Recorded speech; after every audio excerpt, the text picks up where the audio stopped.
इसे देखकर तो आप सब पहचान ही गए होंगे कि ये करेला भरवा है। तो इसीलिए आज मैं लेकर के आई हूँ आप सबके लिए करेला भरवा की रेसिपी, जो बहुत ही टेस्टी और यमी लगता है खाने में। वैसे तो करेला का भुजिया, करेला का सब्जी हर कोई बनाता है, बट ये भरवे की रेसिपी की ना बात ही कुछ अलग है।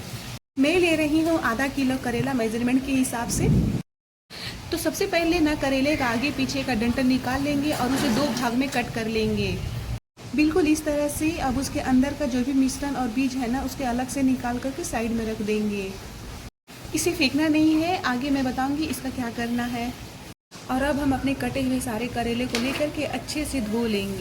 तो चलिए एक कढ़ाई ले लेंगे और अपने क्वांटिटी के हिसाब से पानी डालेंगे और अपने कटे हुए करेले को डालकर बॉईल करने के लिए रख देंगे। साथ ही हाफ टी स्पून नमक और हाफ टी स्पून हल्दी डालकर और ढककर उसे कुक होने के लिए रख देंगे। बॉईल हमें कम से कम 95% तक कर लेना है। तो देखिए करेला हमारा अच्छे से बॉईल हो चुका है और अब हम क्या करेंगे ना, किसी एक प्लेट में निकाल कर ठंडा होने के लिए साइड में रख देंगे। तो देखिए हम टमाटर की प्यूरी बनाने के लिए 2 से 3 टमाटर का इस्तेमाल करेंगे। यदि बड़ा टमाटर हो तो 2 और छोटा टमाटर हो तो 3, या फिर आप अपने अकॉर्डिंग ले सकते हैं, कम या ज़्यादा। तो देखिए सब टमाटर को छोटे छोटे पीसेस में कट कर लेंगे। साथ ही उसमें लहसुन की कलियाँ 10 से 12 ले लेंगे और 2 हरी मिर्च और डाल करके उसे ग्राइंड कर लेंगे अच्छे से। साथ ही 1 इंच का अदरक का टुकड़ा भी ले लेंगे। एकदम फाइन पेस्ट बना के तैयार करेंगे हम इसका। जब हमारा प्यूरी रेडी हो जाए तो उसे साइड में रख देंगे। और इधर 4 प्याज ले लेंगे बड़े साइज़ की और उसे बारीक चॉप कर लेंगे। आप चाहें तो इसे चॉपर में भी डालकर चॉप कर सकते हैं। मैं यहाँ पर बारीक चॉप कर रही हूँ। बेसिक मसाले जैसे धनिया, मिर्ची, हल्दी, ब्लैक पेपर, जीरा पेपर और साथ में अदरक लहसुन का पेस्ट भी मैं दिखाना भूल गई हूँ, मैंने यहाँ बाद में डाला है। और उसमें थोड़ा पानी डालकर फूलने के लिए थोड़ी देर के लिए छोड़ देंगे, ताकि मसाले का कलर और मसाले की खुशबू इन्हेंस होकर और अच्छे से बाहर आए। तो चलिए अब हम अपने नेक्स्ट प्रोसेस की ओर चलते हैं। स्टफिंग तैयार करने के लिए सबसे पहले हम एक कढ़ाई चढ़ाएंगे और उसमें सरसों तेल का उपयोग करेंगे। साथ ही उसमें जीरा, कड़ी पत्ता और हींग का तड़का लगाएंगे और अपने बारीक कटे हुए ऑनियन को फ्राई करने के लिए डाल देंगे। हम ऑनियन को तब तक भूनेंगे जब तक उसका कलर ब्राउन ना हो जाए।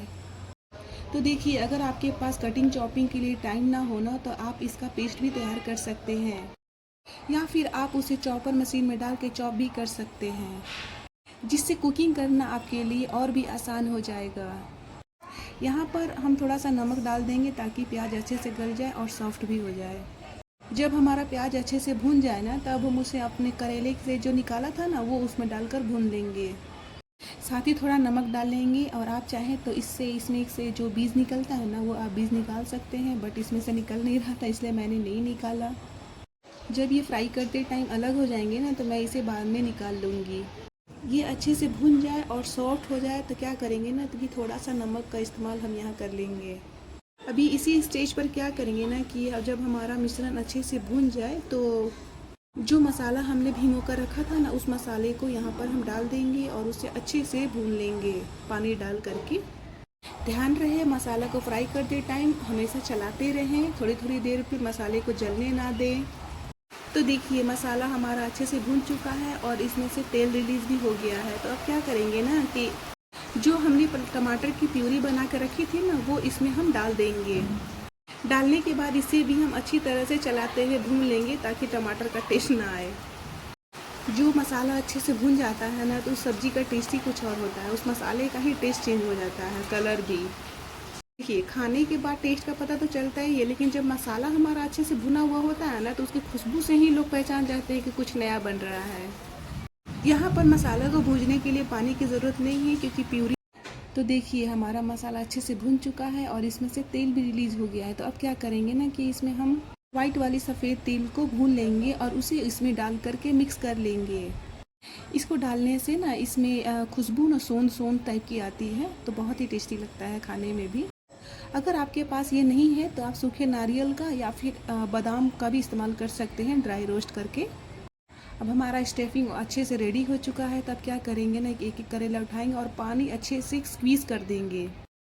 उसके बाद हम उसमें स्टफिंग चम्मच की सहायता से भर देंगे। ध्यान रहे स्टफिंग करते टाइम करेले को कस के ना पकड़े, वरना करेला फटने का डर रहता है। उसे हल्के हाथों से पकड़े और चम्मच की सहायता से थोड़ा थोड़ा स्टफिंग डाल के उसे फिल करें। तो बस अब हम इसी तरह से इस बाकी बचे हुए करेले को ना अच्छे से हल्के हाथों से पकड़ के फिल कर लेंगे। ये करेला भरवा की रेसिपी मैं जब भी बनाती हूँ ना तो मुझे मेरी मम्मा की याद आती है। उन्हें ये रेसिपी बहुत पसंद है और वो इस रेसिपी को बहुत ही प्यार से बनाती हैं और बहुत ही प्यार से खाती हैं और खिलाती हैं। पता है, मुझे याद है जब भी मम्मी ये बनाती थी ना तब मैं इसे खाना बिल्कुल पसंद नहीं करती थी। तब ना मुझे वो ज़बरदस्ती खिलाती थी। इस रेसिपी को ज़्यादातर हमारे ये लंच पर बनाई जाती थी, जिससे हम दाल चावल और करेला भरवा साथ में खाया करते थे। तब हम इसे ज़्यादा पसंद नहीं करते थे, लेकिन बढ़ते उम्र के साथ ये भी हमारा फेवरेट बनता चला गया और अब हम इसे अपने घर पर हमेशा बनाया करते हैं। मेरे साथ साथ मेरे हस्बैंड को का भी ये बहुत फेवरेट हो गया है। जब भी बनाती हूँ ना तो बोलते हैं कि नेक्स्ट टाइम और बनाइएगा, बहुत टेस्टी लग रहा था। खाने में टेस्टी तो लगता ही है, लेकिन बनाने में बहुत मेहनत लगता है, लेकिन कोई नहीं। इस रेसिपी को एकदम ट्रेडिशनल स्टाइल में बनाइए, आप सबका भी फेवरेट बन जाएगा। और आप इसे अगर एक बार बनाएंगे ना तो बार बार बनाने की सोचेंगे, ट्रस्ट मी। तो चलिए अब हम अपने फ्राई करने के प्रोसेस पे चलते हैं।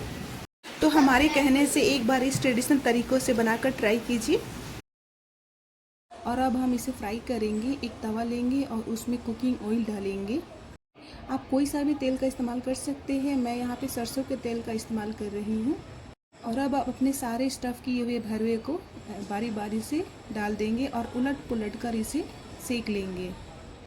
यदि आप चाहें तो इसे डीप फ्राई भी कर सकते हैं, लेकिन मैं यहाँ सेक रही हूँ क्योंकि करेला बॉईल करते टाइम ही हमने 95% तक कुक कर लिया था और हमने मसाला भी अच्छी तरह से भून लिया है, तो डीप फ्राई की हमें ज़रूरत नहीं है।